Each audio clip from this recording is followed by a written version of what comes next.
Sure. So back when the state gave the city money to demolish Midtown, there were a number of parcels after the demolition that were open for development. So there's obviously been a lot of great stuff that's happened downtown over the course of the past decade and some change. So Tower 280, the Windstream, a lot of the development that's happened in downtown has been part of the former Midtown mall demolition.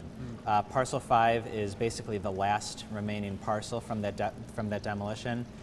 It is the largest parcel. It's over an acre of land, right smack dab in the middle of our center city. We've done an RFP in the past, weren't really able to get any of the projects moving, and so the city sort of said, let's take some of the input from our neighbors and put together an application for state funding, which we were awarded, and we're really pleased by and thankful for the governor.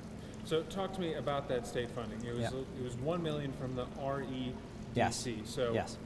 The original funding was you had slated for about $4.7 million. So can you talk to me about the discrepancy between those two numbers? So anytime you're applying for a state grant like that, you always have sort of your ask, and then the state works to figure out what's possible based on how much funding the region gets and what's possible for the project. So we're thrilled with the award. Anytime we have a project like this, we need to work within a budget. So, now that we know approximately what the budget will be, we'll be able to go to the community and talk about some of the concepts that are possible there with that sort of budget, talk about what they want to see in their neighborhood, talk to the surrounding business leaders. The mayor and some of us and some of the community leaders took a trip down to Kansas City to see the Power and Light District.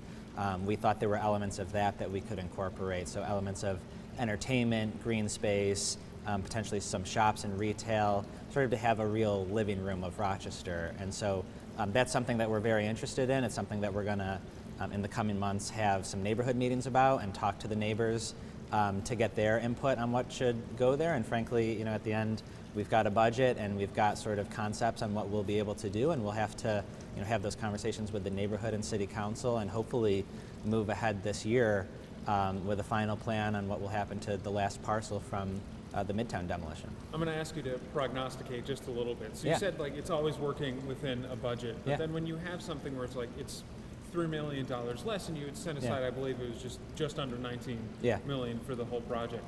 Did the lack of funding cause you guys to change course?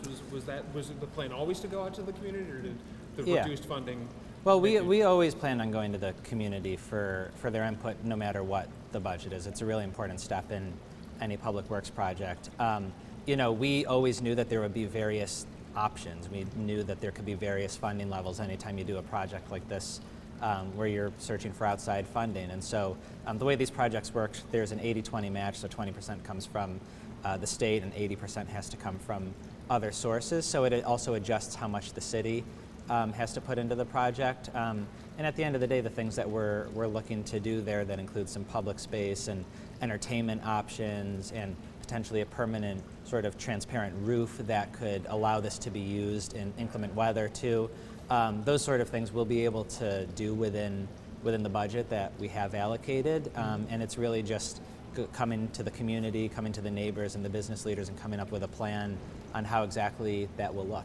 So ironically, because there's been, controversy is perhaps too strong a word, but there's been a lot of discussion about what to do with this space. And so ironically, now that we're at this point of maybe we're ready to do something, a couple people I've talked to want to preach patience, saying, let's get the gravel out of there, let's just put in some grass and see what happens. Is something like that where you're temporarily turning it into a semi-developed green space? Is that a possibility? So there's some legal reasons why you can't do that, because then you're technically turning it into a park.